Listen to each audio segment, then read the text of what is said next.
Con la venia de la presidenta.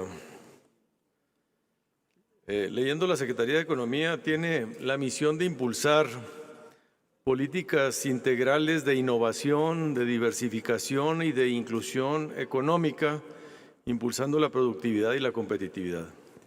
Sin embargo, cuando uno revisa el desempeño de esta Secretaría en los tiempos de este gobierno, no encarnan estos principios.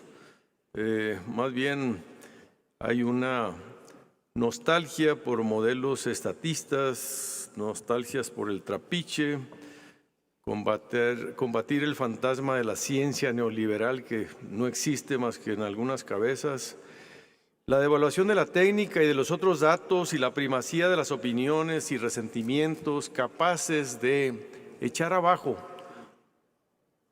los decretos publicados en diarios oficiales a partir de una declaración de una mañanera.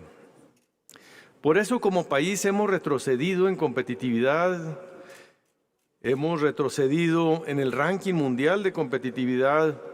Según el Foro Económico Mundial, retrocedimos 2 lugares en la última medición y en el INCO ya nos ubica en el lugar 37 de 43 países que se evalúan. Estamos en la lona, en competitividad.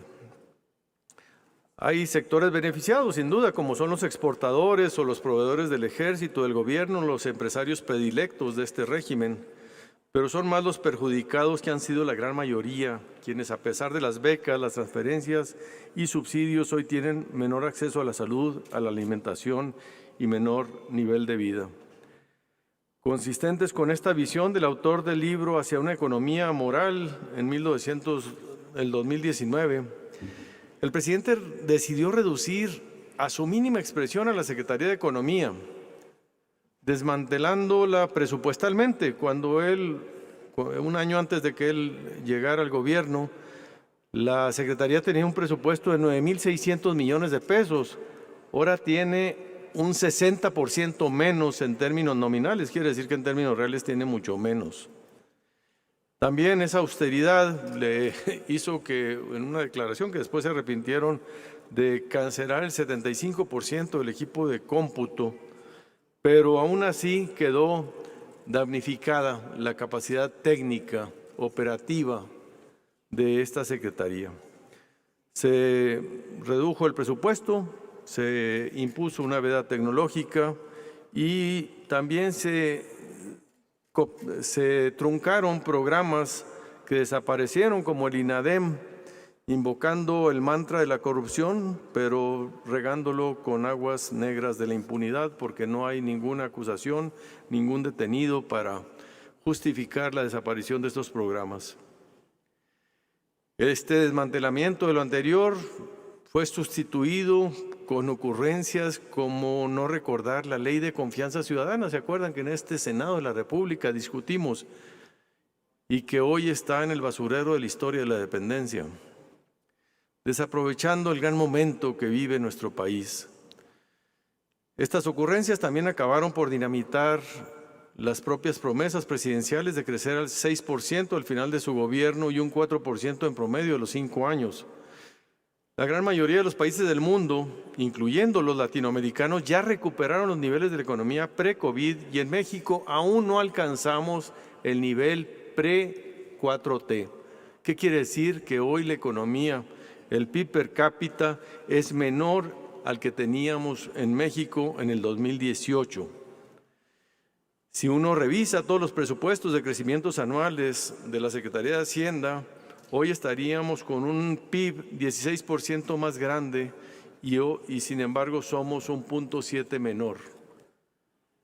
No es por el COVID, es por falta de inversión, por falta de estrategia, por falta de credibilidad y por políticas públicas basadas en creencias y no en evidencias. Con el mayor presupuesto de la historia de nuestro país, 8.299.000 millones de pesos, el gobierno decidió castigar la inversión pública en cantidad y en calidad. Decidió reducir el monto de la inversión a montos históricamente bajos, menores al 3% del PIB.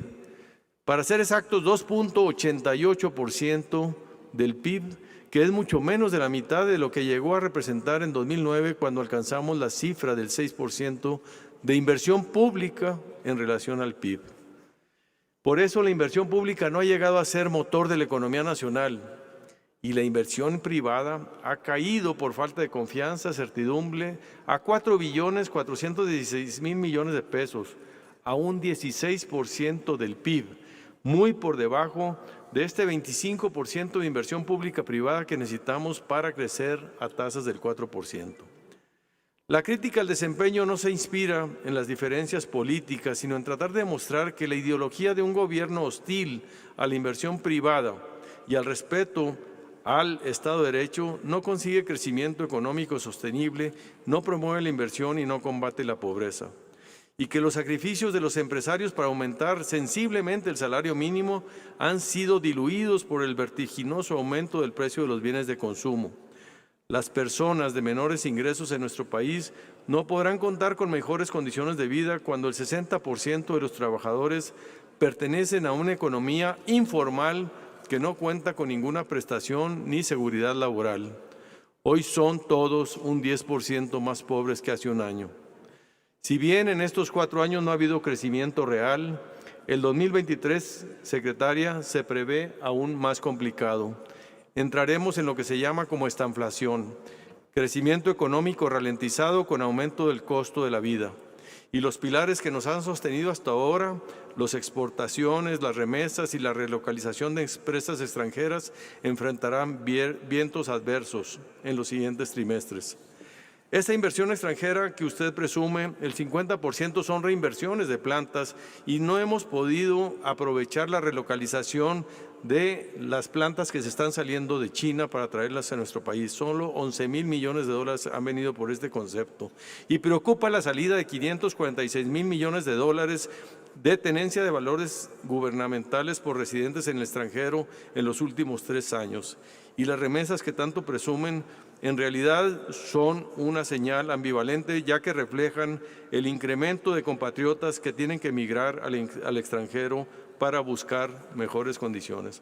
Por eso, secretaria, quisiera preguntarles qué medidas impulsará su secretaría para superar la estanflación económica que se avecina en nuestro país y qué medidas habrá de tomar la secretaría para impulsar una economía más formal y reducir el 60% de informalidad en nuestro país. Es cuanto, presidente. Muchas gracias.